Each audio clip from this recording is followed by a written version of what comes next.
Reading through the Bible in 1 year. January 27th. Genesis 28, Matthew 27, Esther chapter 4, and Acts chapter 27.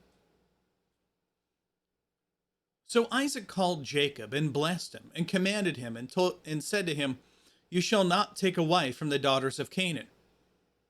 Why was this?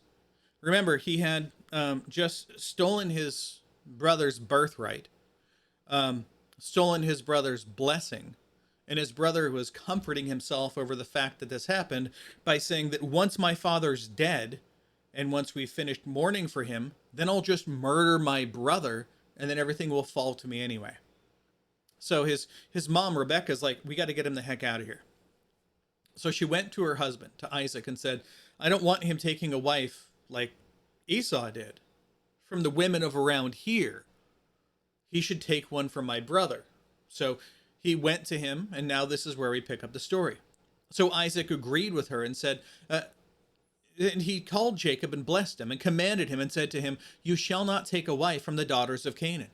Arise, go to Paddan Aram, to the house of Bethuel, your mother's father, and from there take to yourself a wife from the daughters of Laban, your mother's brother.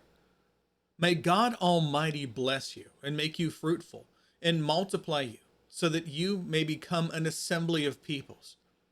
May he also give you the blessing of Abraham to you and to your seed with you, that you may possess the land of your sojournings, which God gave to Abraham." Then Isaac sent Jacob away, and he went to Paddan Aram, to Laban, son of Bethuel the Aramean, brother of Rebekah, the mother of Jacob and Esau. Now remember, he had remembered all the wealth that Abraham had when Abraham's servant went to grab Rebekah. And Esau saw that Isaac had blessed Jacob and sent him away to Paddan Aram to take for himself a wife from there. And that when he had blessed him, he commanded him, saying, "You shall not take a wife from the daughters of Canaan." And that Jacob had listened to his father and his mother and had gone to Paddan Aram. So Esau saw that the daughters of Canaan were displeasing in the sight of his father Isaac. And Esau went to Ishmael and took Mahalath, the daughter of Ishmael, Abraham's son, the sister of Nebaioth, to be his wife, besides the wives of Canaan that he already had. Then Jacob departed from Beersheba and went toward Haran. And he reached a certain place and spent the night there because the sun had set. Typically, that's normally what happens when the sun goes down. You decide you're going to take a nap. And he took one of the stones of the place and put it under his head as he lay down in that place. Then he had a dream, and behold, a ladder stood on the earth with its top touching heaven. And behold, the angels of God were ascending and descending on it. And behold, Yahweh stood above it and said, "I am Yahweh, the God of your father Abraham, and the God of Isaac. The land on which you lie, I will give it to you and to your seed. And your seed will also be like the dust of the earth. And you will spread out to the east, or rather to the west and to the east, to the north and to the south. And in you and in your seed all the families of the earth shall be blessed. Behold, I am with you, and will keep you wherever you go. And I will bring you back to this land, for I will not forsake you until I have done what I have promised you." Then Jacob awoke from his sleep and said, "Surely Yahweh is in this place, and I didn't know it." And he was afraid and said, "How fearsome is this place! This is none other than the house of God, and this is the gate of heaven." So Jacob arose early in the morning and took the stone that he had put under his head and set it up as a pillar and poured oil on its top. And he called the name of that place Bethel, meaning the house of God. However, previously, the name of the city had been Luz. Then Jacob made a vow, saying, "If God will be with me, and will keep me on this journey on which I am going, and will give me food to eat and garments to wear, and I return to my father's house in peace, then Yahweh will be my God. Now this stone, which I have set up as a pillar, will be God's house." And of all that you give me, I will surely give a tenth to you. Bringing up the rest of the notes. There we go. Let's move on to Matthew 27.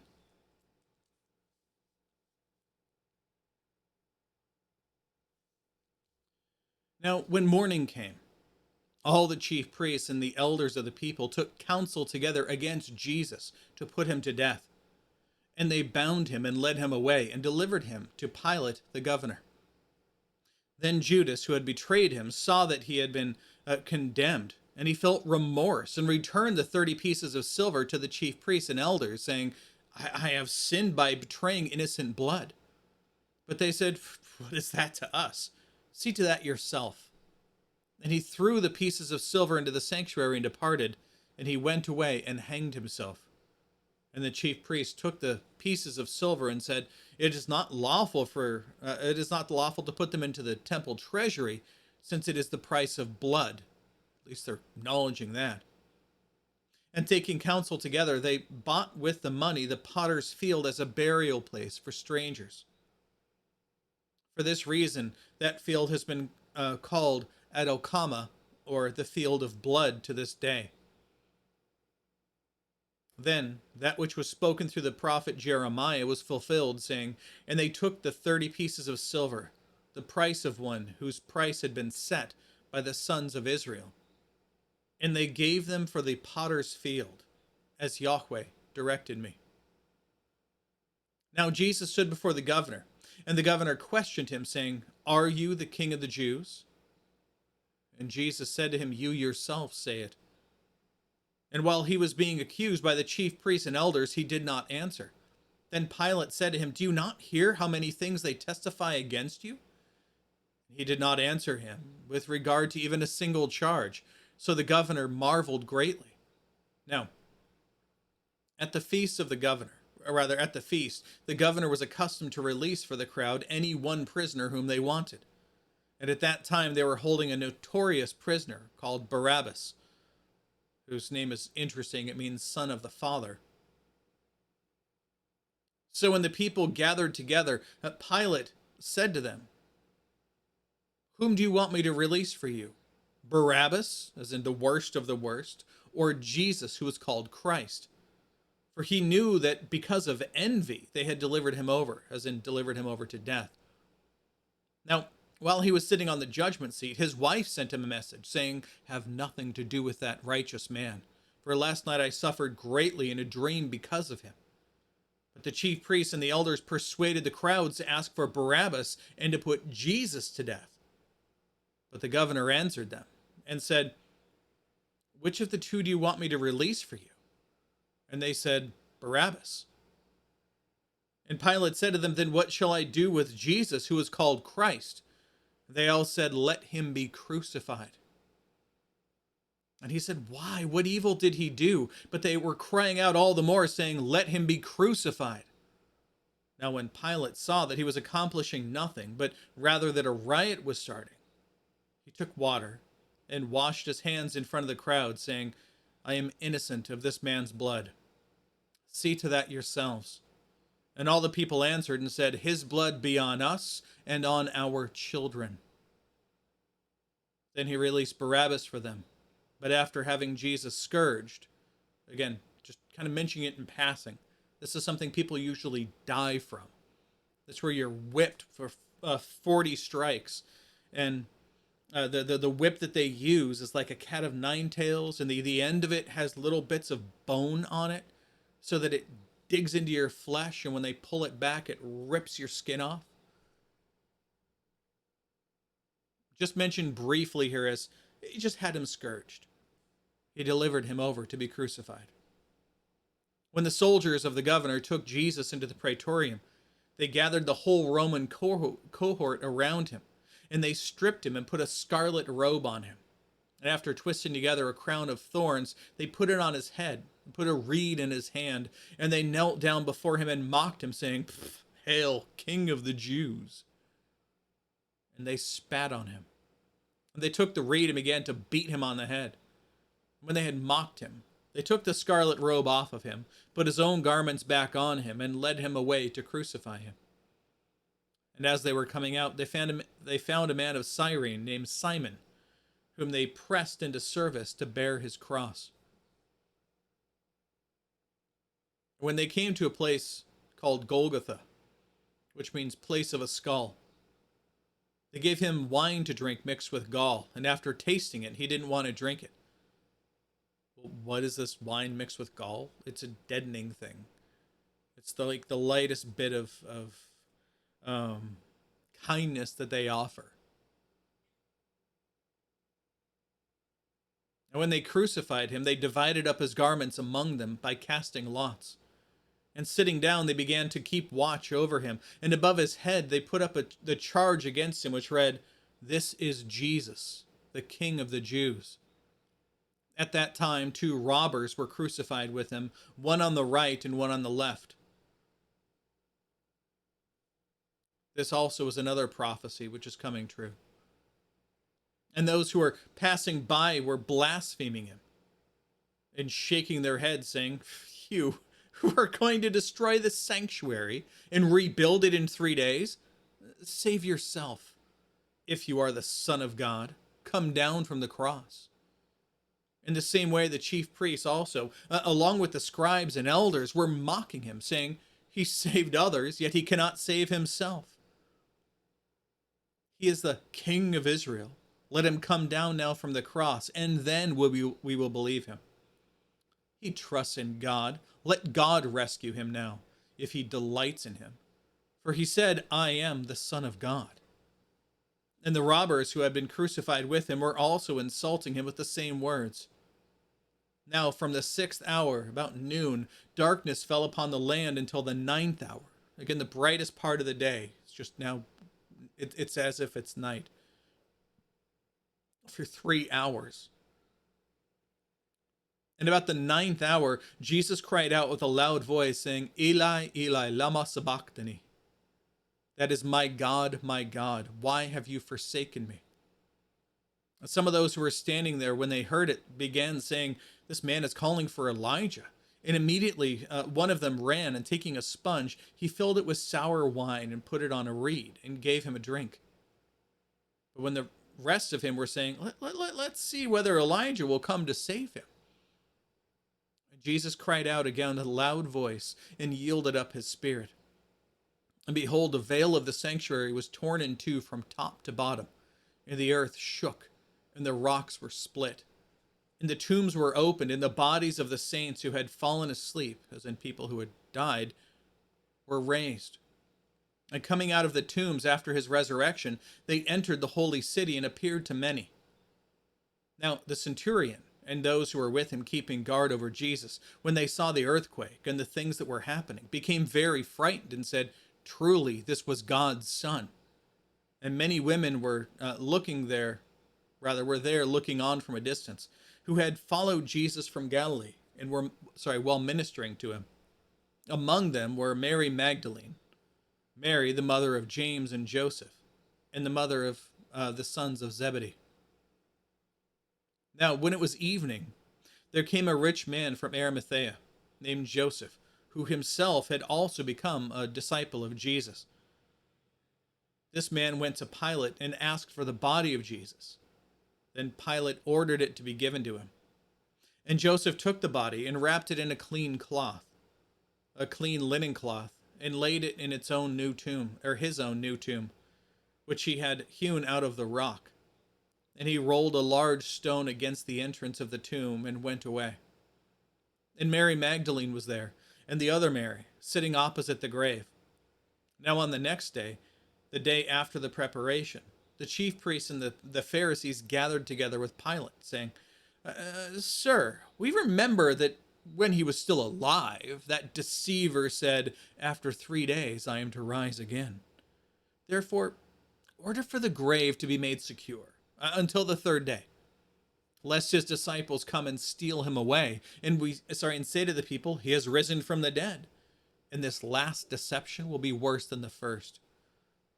So Pilate said to them, "You have a guard." I just lost my spot. There we go. And Pilate said to them, "You have a guard. Go, make it as secure as you know how." And they went away and made the grave secure, along with the guard, and they set a seal on the stone. And that is all of the text to here. Let's move on to Esther chapter 4.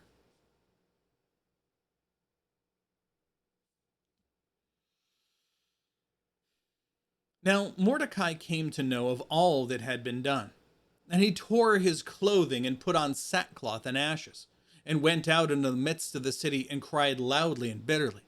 Why is this? Remember, Haman the Agagite has decided to kill all the Jews throughout all the territory, all 127 provinces. And he was able to manipulate the king, King Ahasuerus, to make sure that this could happen. So now this has been reported everywhere else, and this is Mordecai's response. Verse 2, and he went as far as the king's gate, for no one was to enter the king's gate clothed in sackcloth. You weren't allowed to be near the king while mourning. Now, in each and every province where the word and the law of the king reached, there was great mourning among the Jews, with fasting, weeping, and wailing. And many made their bed in sackcloth and ashes. These are all, again, standard things that you do for humility, humbling yourself before God, asking him for intercession. Verse 4, then Esther's young women and her eunuchs came and told her, and the king writhed in great anguish. And she sent garments to clothe Mordecai and to remove his sackcloth from upon him, but he did not accept them. Then Esther summoned Hathach from the king's eunuchs, whom the king had appointed to attend her, and commanded him to go to Mordecai to know what this was and why it was. So Hathach went out to Mordecai to the city square in front of the king's gate. And Mordecai told him all that had happened to him, and the exact amount of silver that Haman had promised to pay to the king's treasuries to cause the Jews to perish.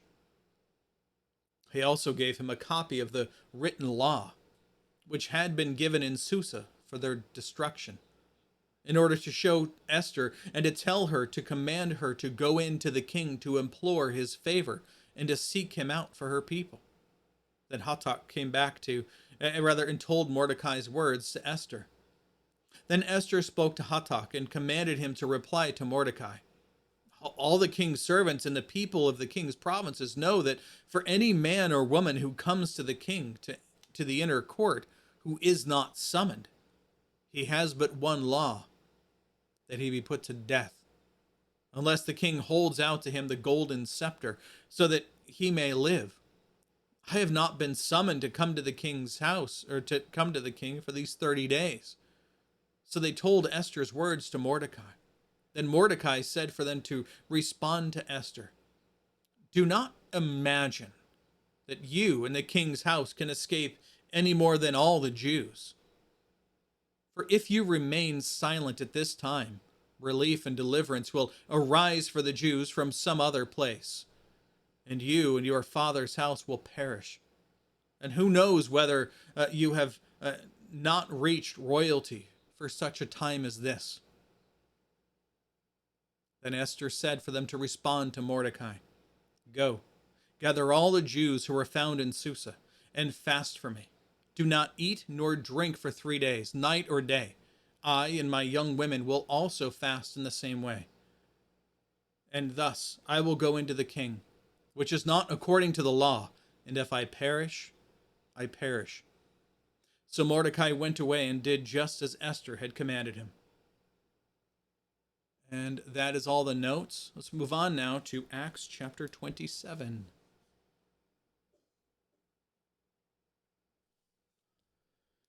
Now, when it was decided that we would sail for Italy, right, this is now they're being sent off to Rome, right? They proceeded to deliver Paul and some of the other prisoners to a centurion of the Augustan cohort named Julius.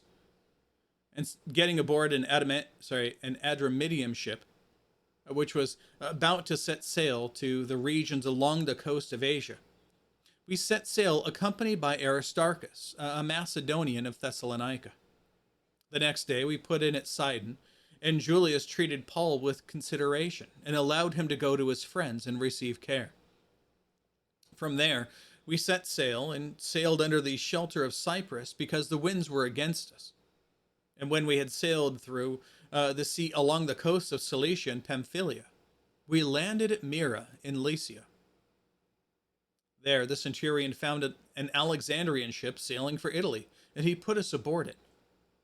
And when we had sailed slowly for a good many days, and with difficulty, had arrived off of Cnidus, since the wind did not permit us to go farther, we sailed under the shelter of Crete off Salmone. And with difficulty, we sailed past it and came to a place called Fair Havens, um, near near which was the city of Lacia.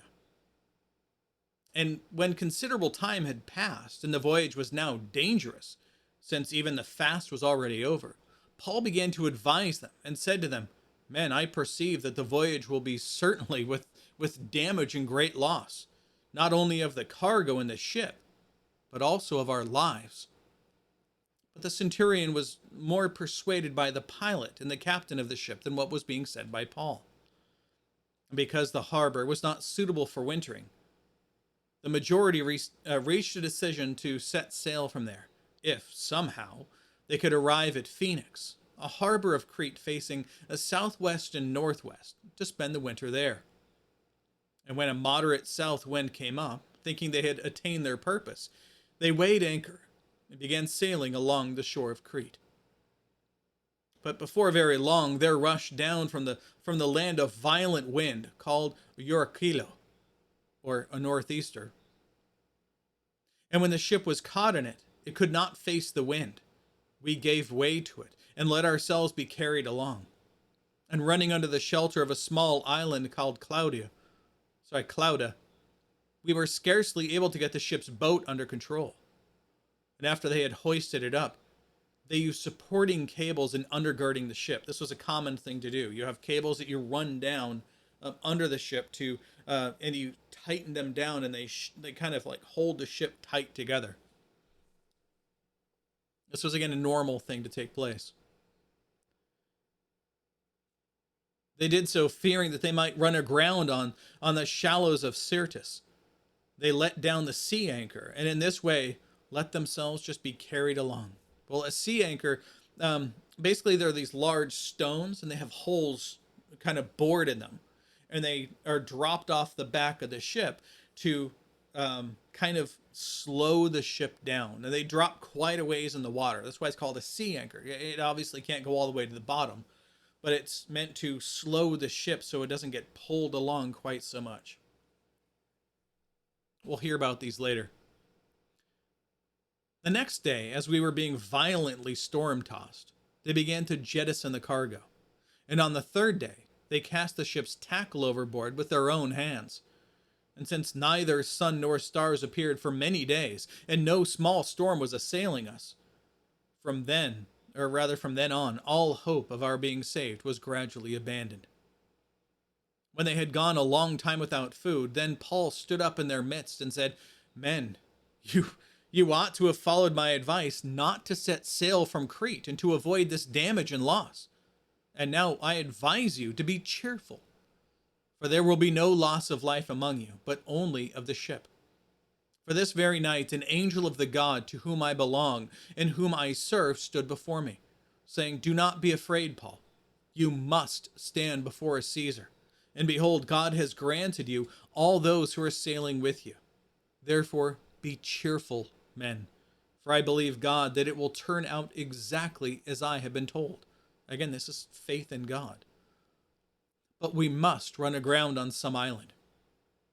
But when the 14th night came, as we were being carried about in the Adriatic Sea, about midnight the sailors began to suspect that some land was approaching them. When they took soundings, they found it to be 20 fathoms. A little farther, they took another sounding and found it to be 15 fathoms. 20 fathoms being 120 feet, 15 fathoms being 90. And fearing that we might run aground somewhere on the rocks, they cast 4 anchors from the stern. Again, these were those same sea anchors from before, and were praying for daybreak. But as the sailors were trying to escape from the ship, and had let down the ship's boat into the sea on the pretense of intending to lay out anchors from the bow. Paul said to the centurion and to the soldiers, "Unless these men remain in the ship, you yourselves cannot be saved." Then the soldiers cut away the ropes of the ship's boat and let it fall away. Until the day was about to dawn, Paul was encouraging them all to take some food, saying, "Today is the 14th day that you have been constantly watching and going without eating, having taken nothing. Therefore, I encourage you to take some food, for this is for your salvation. For not a hair of the head of any of you will perish." Having said all these things, he took bread and gave thanks to God in the presence of all. And he broke it and began to eat. And all of them became cheerful, and they themselves also took food. And in all of us in the ship were 276 persons. When they had eaten enough, they began to lighten the ship by throwing out the wheat into the sea. Now, when day came, they could not recognize the land, but were noticing a bay with a beach. And they were resolving to drive the ship into it if they could. In casting off the anchors, they left them in the sea, while at the same time they were loosening the ropes of the rudders and hoisting the foresail to the wind. They were heading for the beach. But striking a reef where the two seas met, they ran the vessel aground, and the bow stuck fast and remained immovable. But the stern began to be broken up by the force of the waves. Now the soldiers' plan was to kill the prisoners, so that none of them would swim away and escape. But the centurion, wanting to bring Paul safely through, kept them from their intention, and ordered that those who could swim should jump overboard first and get to land, and the rest should follow, some on planks and others on various things from the ship. And so it happened that they were all brought safely to land. And that is all of the text, and that is all the reading today. So, once again, God willing, we'll be back tomorrow. Behold, the word of the Lord.